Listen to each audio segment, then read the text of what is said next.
Hello. Nice to be here. Thank you, Laura. 5 powers of persuasion. And reassuringly, I think many of the themes that we've already had will be played out in my brief talk. I used to share an office with a young planner in the days of shared offices, and you know, when you share an office or a workspace with someone, you listen to their problems, you listen to them talk about their work problem, and you think, that's interesting, they're having a bit of an argument about something. What do I think? What do I think about this problem? And the interesting thing was, I used to listen to this young planner's arguments with her account director, and she was always right, in my opinion. She was a super brainy girl, super brainy. And she was always right, and she always lost. And the account director poo-pooed it and said, I don't think that's right, I don't think we're going to go with that, the client won't like that. And it was a curse. She was cursed, the poor woman, because she was always right, but she always lost. And I took her to one side and I said, you know, the awful thing is in our business, it's not enough to be right. And when you're brainy, a lot of planners are very brainy, they get to the right answers, but they don't understand that being right is cheap. We are in the persuasion business, and we need to persuade first our colleagues, then the creative department, then our clients, and then ultimately consumers. And that is the skill we need. Brains are 2 a penny. Smart people are all over the place, but persuasion is a precious skill. And the sad thing about my colleague was she was Cassandra, gifted with the skill of prophecy, but cursed never to be believed. So I'm going to go through the 5 skills, and I'll do them nice and quickly.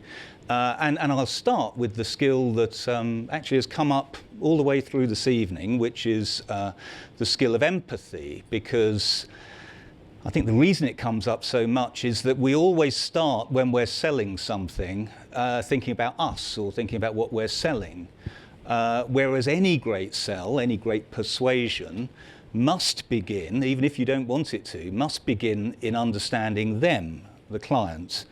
And I guess, as we say, that's putting ourselves in the client's shoes, or as Chaka Khan said, Chaka Khan, I feel for you. That's a middle-aged joke from music. And this is interesting. This is almost exactly your map, Martin, but I've got a little graphy thing. But essentially, all the pitches I've been on can be summed up in this graph. They all follow the same rhythm, which is you start by saying, you've got a great brand. I love your brand. We love your brand. The thing is, though, your brand's in a bit of a pickle. What are we going to do about that? Well, there's good news. There's stuff going on in culture, in society. We're on the move. Society and culture are on the move. And you know what? We're going to help you hitch your wagon to that change. All great sales, most great sales, let's not say all, most great sales follow that rhythm. The second skill, and again it's been echoed throughout, is the skill of reduction. It's a curious thing about intelligent people, but we tend to exhibit our intelligence through making things complicated. And Nigel Bogle, who is an account man, observing planners, once observed, sometimes I think we dig as deep as Australia to discover the meaning of a paperclip. And you recognise that in yourself. And the great planners, as has been said, reduce. They can reduce to aphorism, memorable sets of words that the client can take with them that summarise the direction that the agency is recommending. So Haagen-Dazs, before many of you were born, had on the product pack, dedicated to perfection, a product claim And we wanted to say that the brand needed an emotional hit.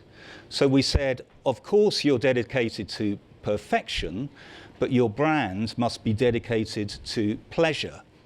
Now that's a memorable transition for the client to understand.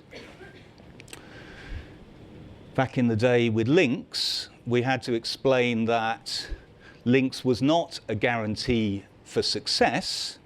It was your best first move. It had to have a moderation in itself. It was not a guarantee of success. And although those words seem modest now, they drove all of that campaign that ran through the 90s because it was all about your best first move, not a guarantee. I sat in a pitch once with John Bartle. These were the slightly more red-blooded days where you could say things like this, but it was an ITV pitch and he said, most brands add value, your brand subtracts value. Now, I don't think we won that pitch because obviously they felt insulted, but it was truly memorable. The third power of persuasion is visualization. I'm sure there's lots of science stuff about pictures. When I was very young, my boss, Charlie Robertson, was pitching for Shell Oil, and he developed this thing purely for the pitch, which was his strategic refinery. And as he went through the pitch, examining potential positionings, he put them through the refinery and worked out which ones came out. Now, it was purely, I guess, a piece of theatre, but the clients really felt that somehow their brand, this pitch, had gone through the strategic refinery in order to get to the only answer that was possible. Many years ago when we pitched for Olivio, Olivio was all about some form of modern, healthy living. And, but I think we summed up what was going on in society with a simple picture. I mean, it's a pretty crude picture, isn't it? It's no pain, no gain, I'll run it off. Healthy mind means healthy body. The 3 ages of engagement with food and health. But for the client, that 3 ages thing really stuck with them, and that they could hitch a ride on the new and emergent holistic health phenomenon. It was a visualized thought, not just a verbalized one. Now, I'm slightly ashamed of the crudeness of some of these illustrations. We pitched for KFC,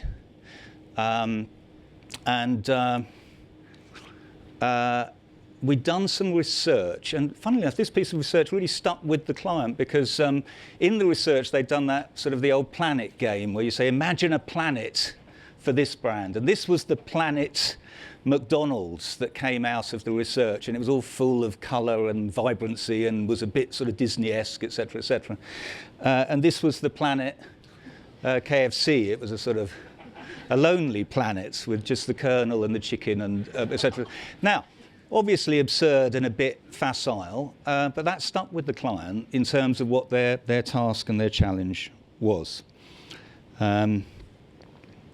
Also, I'm slightly ashamed to say the culmination of the KFC pitch was we all had to do a yum cheer, which is a sort of a dance of a sort of, give me a Y, give me a U, give me an M. So maybe there's something about persuasion which is indignity. So we've touched on this, the power of theatre. We've probably all recreated a student bedroom in one of the office meeting rooms. It can work for some clients, so recreating something. I think often demonstrations work, demonstrating in a slightly theatrical way. Again, this is ancient history, but there used to be a type of camera called a Polaroid. And a Polaroid was a crude piece of technology that took photos. I don't know how to describe it, but I think you know what it is anyway. And anyway, it was the summer, and the pitch team, sent some people, and everyone was going to weddings, and they said, well, when you go to the wedding, can you get some people to take a Polaroid photo, and some people to take a 35mm photo. And we didn't really know what was going to happen. But of course, when the photos came back, The 35mm photos were because people think it's for posterity, so they posed, if you like. And the Polaroid, I suppose it's what a phone would do now, but the Polaroid photos were more spontaneous, more lived and expressive, etc., etc. So we were able to demonstrate to the clients that their camera was fundamentally different from any other kind of camera because it brought this spontaneity to it. We once pitched for milk. All the best pitches we lost, by the way, but we once pitched for milk, and we were quite struck by the fact that milk is a beautiful, healthy, white liquid, very natural, and yet everyone disregards it and thinks it's uninteresting. And the proposal that we came up with was, why don't we rebrand milk as something else? So we called it Kimmel. And we took Kimmel out to a couple of shopping centres up and down the country and filmed people's response to the new drink, Kimmel. And we showed people what Kimmel had in it, sort of calcium and great vitamins and all that kind of thing, and showed them this beautiful white drink. And they were in awe of it. And so we have this, again, a piece of theatre to dramatise the point that you want to make. So finally, I do agree with the points that has been made about optimism, but I think it's interesting to introduce a note of melancholy into persuasion. I was once trying to persuade a Levi's client to buy a print campaign, and we were in reception, and the client was sensitive, bit iffy, uncomfortable with the whole thing. And I said to the client, well, you know, the client said it's risky, and I said, well, it's a risk worth taking. It's a risk worth taking. I think it's going to be great. And at that moment, John Hegarty walked through the reception, and I stopped him because I thought, this is perfect. I can just get John to complete the sell. And I said, John, Roy here thinks that the new opinion leader print campaign is a bit risky. What do you think? And John said, that's right, it might even be a mistake. Now, why do I think that's interesting? I think it's interesting to have a mature debate with your clients that calibrates risk. You cannot promise that there is no risk. You must engage with them and have a serious conversation about the pros and cons of what might happen. And also I would say that negativity can be quite a handy tool in persuasion, because occasionally you work out that when you're stuck and in a bit of a pickle, it's worth denying the brand's existence. So I'll try to make some clarity.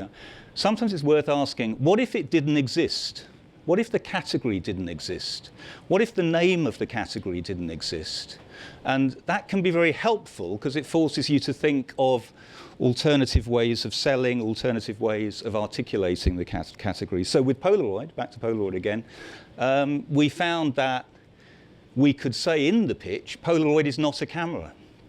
Because actually, if you regarded it as a camera, it wasn't a very good camera. Polaroid is a social lubricant, we said, so it's closer to beer or that sort of category of things, etc., etc. So there's a very good film noir, which I will commend to you, and if I can remember what it's called, with Robert Mitchum, Out of the Past, exactly. Robert Mitchum and Jane Greer in Out of the Past. And Robert Mitchum keeps coming back to the femme fatale, Jane Greer. And he says, and she cannot be trusted at all. But she says to him one last time, I didn't take anything, I didn't, Jeff. Don't you believe me? And he said, baby, I don't care. And this is a slightly philosophical note, but sometimes I think the industry cares too much, and caring can turn into a service business, into being servile. So you need to be prepared occasionally to walk away. So, 5 powers of persuasion, there they are. And can I do one last story? I can't remember where I am. I can, one last story. Don't let persuasion turn to deception. This was a film we made back in the 90s for Levi's, and the film involved, I won't show the film, the film involved, it's an old gag. A young lad goes to a drugstore, buys a condom, drives through the night to pick up his girlfriend. The dad opens the door, and the dad turns out to have been the druggist, etc., etc. We always used to say Levi's gags were just Benny Hill gags, but done in a stylish, filmic way. And anyway, the critical thing that the client was concerned about was, will people get it? Will they get that that guy visually is the same as that guy? And we did the research, and the research said people got it, but he still didn't really, he hadn't seen it, so he didn't believe it.